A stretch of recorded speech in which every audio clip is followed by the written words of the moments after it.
The conclusion of the complete physical examination consists of the neurologic examination and the screening musculoskeletal examination.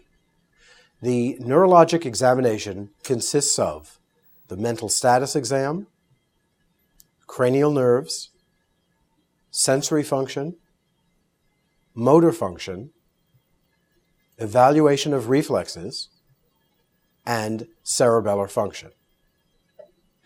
The mental status examination is frequently part of the history. The mental status examination consists of level of consciousness, speech, orientation to person, time, and place, knowledge of current events, judgment, abstraction, vocabulary, emotional responses, memory, calculation ability, object recognition, and praxis, the ability to perform motor action. We're now going to begin the assessment of cranial nerves, and many of the cranial nerves we've already assessed, but those which we've not, we're going to do at this time. Cranial nerve 1, olfaction, is usually never assessed. Cranial nerve 2, we've assessed. Cranial nerve 3, we've assessed. Cranial nerve 4, we've already assessed.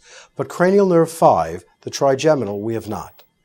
There are three components to the trigeminal nerve: the ophthalmic, the maxillary, and the mandibular.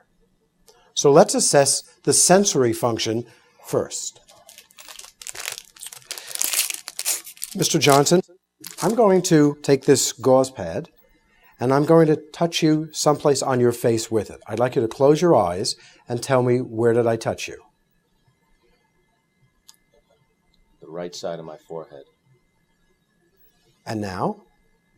The left side of my forehead. Did it feel similar or dissimilar? It felt the same. Okay, keep your eyes closed again. I'm going to touch you again on your face. Where did I touch you now? Left cheek. And now? Right cheek. And how did that feel? Felt the same. Okay, and keep your eyes closed. And now? On my chin, the right side. And now? And the left side, my chin. How did that feel? Similar or dissimilar? Felt similar. Okay, you can open your eyes now. We're now going to check the motor function, namely the contraction of the masseter muscles. Can you bite down real hard? And we're checking for symmetry of the masseter. Okay, and you can relax. We're now going to check the corneal reflex, which you'll remember has the afferent limb from 5, the trigeminal, and the efferent limb from 7, the facial. In order to test the corneal reflex, you'll take an applicator stick and pull off a wisp of cotton from the end of the cotton tip and twirl it into a very, very thin wisp, as I'm demonstrating now. Mr. Johnson, what I'd like you to do is just look in the distance,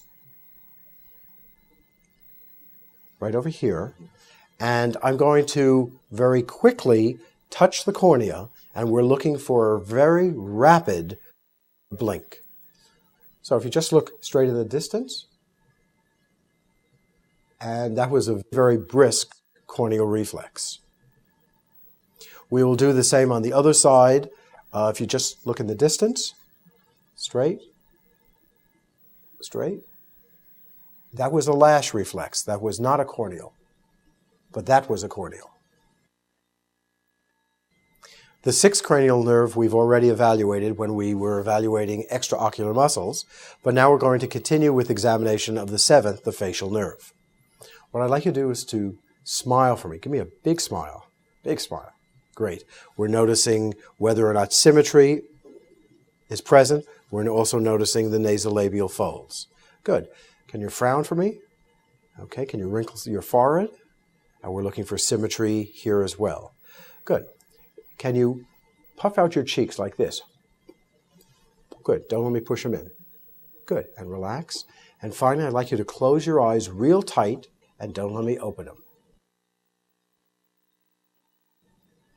Fine.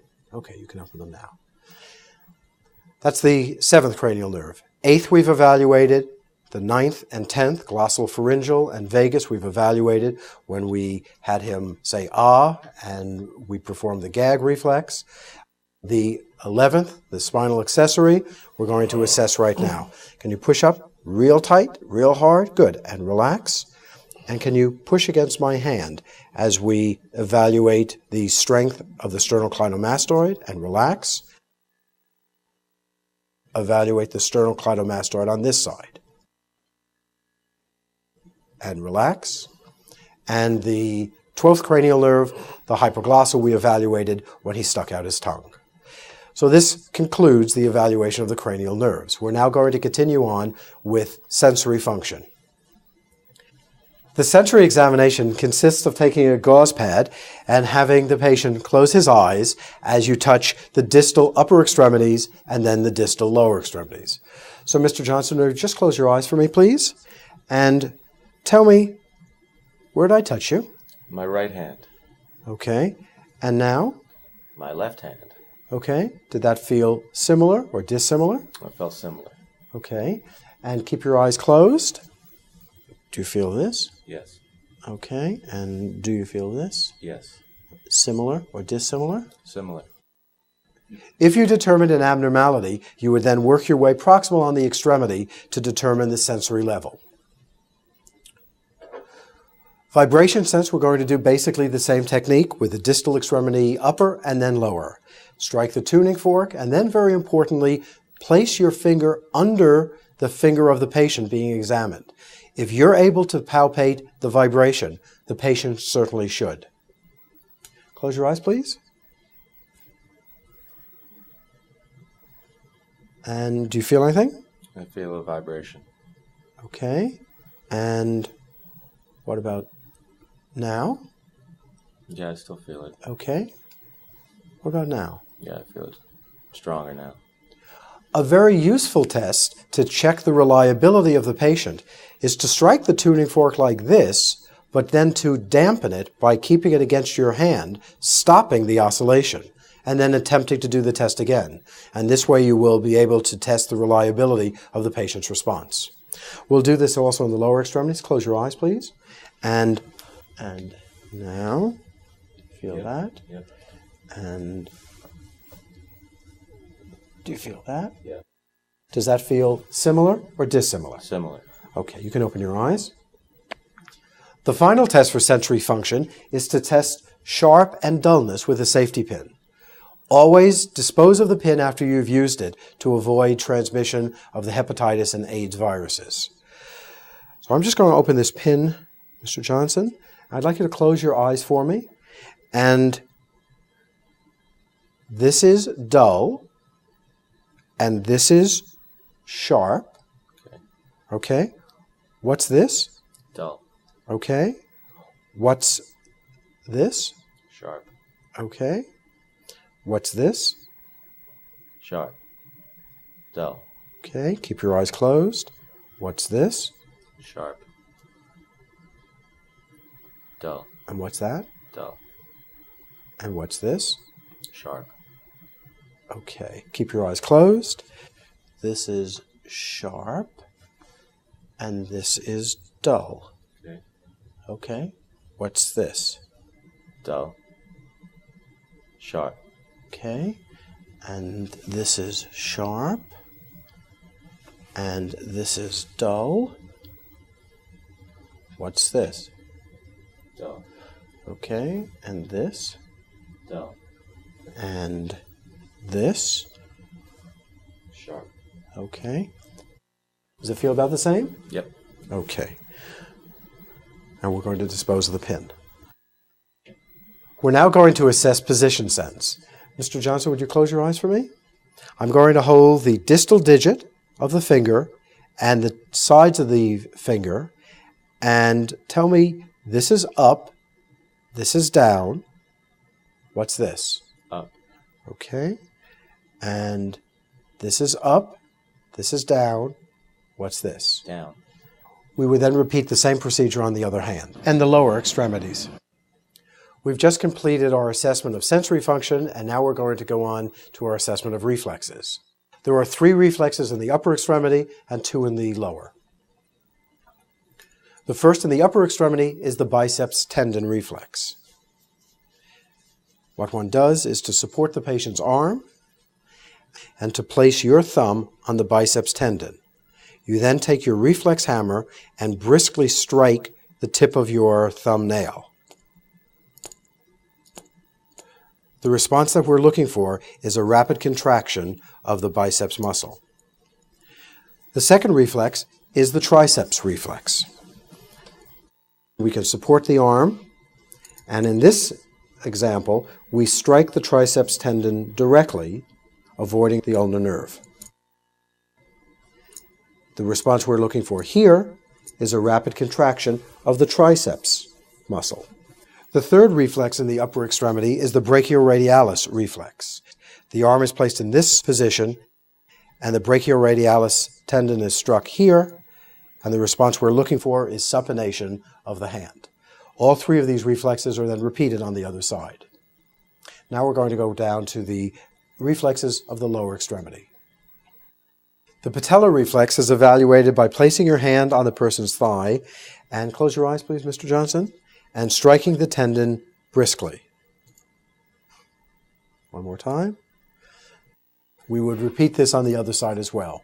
We're now going to do the Achilles reflex.